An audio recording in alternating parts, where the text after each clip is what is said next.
En empresas de calidad, el equipo de líderes comunica las finanzas de manera muy distinta. Por ejemplo, las empresas públicas es común que se enfoquen mucho en sus utilidades por acción. Y estos números son muy fáciles de mover. Por ejemplo, si se pospone el pago de alguna publicidad para el siguiente trimestre, o se clasifica algo de investigación como gasto en lugar de activo o viceversa. Estos números de utilidades por acción de un trimestre son fáciles de mover, pero lo que es difícil de mover es el flujo de efectivo, en inglés cash flow. El cash flow o el flujo efectivo de operaciones, eso es una métrica bien interesante de saber cuánto efectivo está generando cada negocio, la operación del negocio. Cuando una empresa se enfoca en su flujo efectivo, manejará mejor los inventarios y pensará mejor sus inversiones, porque no es lo mismo un negocio que tiene la utilidad del 90% sin inversión y uno que tiene la utilidad del 10% con mucha inversión. Hay que entender bien no solamente cuánto flujo genera neto el negocio, sino es en relación a sus ventas y en relación a lo invertido en el negocio. Entonces, todo el tema que hemos estado hablando de empresas de calidad es para que la empresa valga más. Y esto lo logra generando valor a todos sus grupos de interés. Ya hemos hablado de esto en episodios anteriores. Cuando una empresa hace bien todo lo demás, cuando maneja bien su cultura, su modelo de negocio, su estrategia y todos los demás factores, si los manejan bien, se va a ver reflejado en las finanzas. ¿Pero en dónde en las finanzas? Y de eso vamos a hablar hoy. ¿Qué partes de las finanzas, qué variables son las más importantes para que crezca el valor de un negocio? Entonces, como empezamos hablando del flujo efectivo, pues un negocio que maneja bien su flujo efectivo y su enfoque está en maximizar los flujos, en el largo plazo va a ser un negocio que probablemente pueda generar mucho más valor en un futuro. ¿El cuánto vale un negocio? La definición técnica es valor presente de flujos futuros.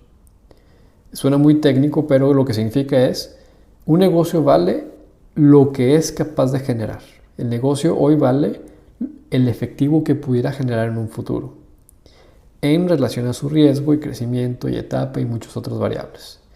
Pero si lo vamos resumiendo un poquito más, hay tres variables muy importantes para determinar el valor de un negocio. 1, crecimiento del flujo efectivo. 2, ROIC, que significa retorno sobre el capital invertido en inglés. Y WACC, que igual está en inglés, que significa el costo de capital promedio ponderado. ¿Qué significa todo esto? Que un negocio va a valer más si crece más rápido y su relación entre el retorno del capital invertido y el costo del capital. Entonces, si un negocio en cada inversión que hace, desde una contratación adicional, una sucursal nueva, una adquisición, el cierre de una unidad de negocio, si cada una de estas inversiones tiene un buen retorno, el negocio va a valer más. Pero parecerá sorprendente que hay negocios grandes que hacen malas inversiones y es muy común en donde se invierte en una unidad de negocio que no genera dinero, se hace una adquisición que no funciona y es natural, pero si constantemente se está invierte en proyectos que no generan el flujo efectivo necesario, y esto es bien interesante, entre más crezca un negocio, más perderá valor. Suena contraintuitivo, pero si una empresa, imaginemos, tiene un costo de capital del 10%, ¿qué significa? Que de cada peso que invierte, pues tiene un costo de oportunidad del 10%. Y si al invertirlo en el negocio le genera el 7%, es decir, cada proyecto que genera un retorno del 7%, pues si le metes más dinero vas a perder más. Cuando hay etapas en el negocio en donde va perdiendo, cuando su retorno es más bajo que su costo, más vale no crecer, porque los negocios que crecen generando malos retornos simplemente van a destruir valor. Son temas que parecen contraintuitivos, pero a final de cuentas la relación de estas tres variables va a dictar mucho el valor de un negocio. Y un buen retorno de inversión y un buen crecimiento puede detonar una buena reinversión, que es otro tema importante en empresas de calidad, el que estén constantemente reinvirtiendo en proyectos de largo plazo que generen valor a muchas áreas de interés, que vaya reforzando su estrategia y vaya solidificando su posición en el mercado. Cuando un negocio, una empresa está evaluando qué hacer con sus utilidades, en resumen se puede partir en dos: en una reinversión en proyectos nuevos o en una emisión de un dividendo. Entonces, estos proyectos nuevos, como hemos hablado, pueden ser sucursales, adquisiciones, nuevos productos, investigación, muchos temas. Pero si los líderes del negocio detectan que no hay oportunidades de buen rendimiento, deberían emitirlo como dividendo para que los socios ya decidan en dónde colocar ese dinero que les pueda dar un mejor retorno que lo que pudiera lograr este negocio. Entonces, cuando el negocio esté pensando en reinvertir sus utilidades, puede pensar en reinvertirlos para mejorar la operación, para crecer los ingresos incrementalmente o exponencialmente. La distribución de los presupuestos debe ir en todas estas, vamos a llamarle canastas. La canasta de ser más eficientes, inversiones en una maquinaria más eficiente o en capacitaciones. Debe haber una inversión en crecimiento incremental, una sucursal más, un mejor marketing, una máquina más grande. Pero todos los negocios también deberían hacer inversiones que pudieran dar retornos exponenciales, como cuál, hacer un producto totalmente nuevo, atacar un mercado que nunca se ha hecho, invertir en un desarrollo de un producto radicalmente diferente.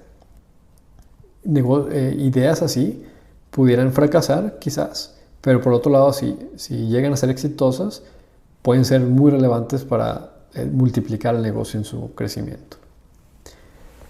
En el tema de las finanzas de empresas de calidad, también es interesante pensar en sus modelos de ingreso. Los modelos de ingreso existen muchísimos. El tradicional es vender un producto, pero ahora han salido más modelos de ingreso interesantes, como el modelo de suscripción que utiliza mucho Netflix y el modelo de freemium que utiliza Dropbox, este software para guardar documentos en la nube, en donde tú tienes una cierta capacidad gratis y si quieres tener más capacidad, habría que pagar.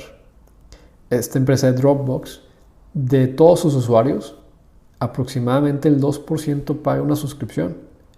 Imagínense, todos los demás usan el servicio gratis y con el 2% de gente pagando se cubre el costo de todo lo demás.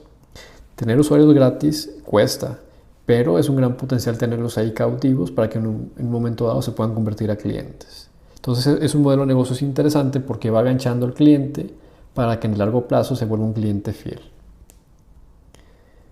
Otra manera de pensar en torno a las finanzas de una empresa de calidad es pensar en el valor de la vida de un cliente. ¿Cuánto ingreso es capaz de generarte un cliente a lo largo de toda la relación que van a tener? Por ejemplo, alguien que vende casas, pues la persona promedio comprará una, máximo 2 casas en su vida, pues la relación que pudiera tener un vendedor de casas con un cliente, pues va a ser probablemente de una sola casa que le venda.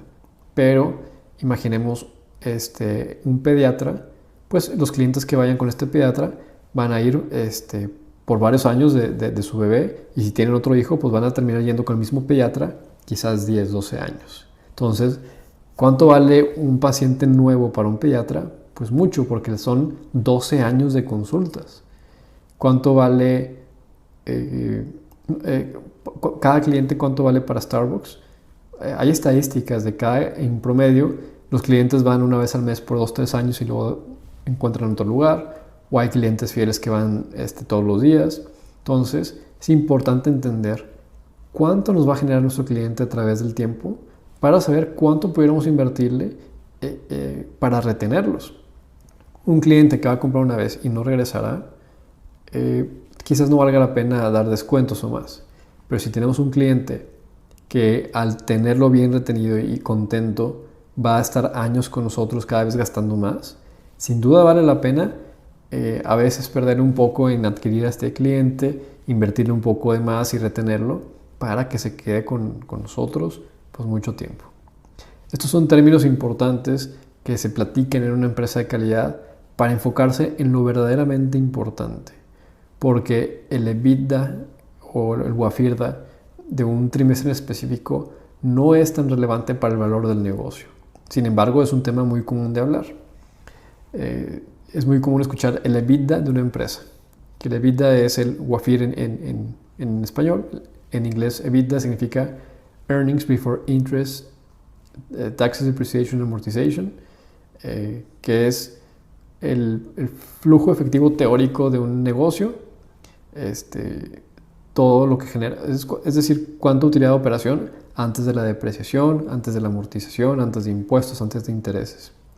Este número muchas veces es muy manipulable por las empresas, porque se pueden posponer gastos, se pueden clasificar de manera distinta y otro tipo de cosas. Entonces, el verdadero valor de un negocio lo podemos encontrar en el flujo efectivo generado y en el crecimiento que tienen estos flujos. Eso es una métrica muy objetiva de saber cuánto puede llegar a valer el negocio, es decir, cuánto nos puede generar en un futuro. Entendiendo todos los demás conceptos de una empresa de calidad, pudiéramos determinar qué tan sostenible es este crecimiento, qué tan sólidos son las proyecciones, qué tan riesgoso es este negocio. Viendo todos los demás factores de una empresa de calidad, pudiéramos determinar el valor de esta. Ya hemos hablado de la estrategia de las empresas de calidad, de cómo toman sus decisiones. Ahora hablamos de las finanzas, pero en los siguientes episodios hablaremos de la cultura, innovación, manejo de marca, eficiencia y riesgos. El que una empresa maneje bien todos estos conceptos podrá ayudarle a que su valor sea más alto. Será más probable que continúe vendiendo más, ofreciéndole más valor a sus clientes. Platíquenos sus preguntas, dudas del tema finanzas de empresas de calidad. Muchas gracias por escucharnos.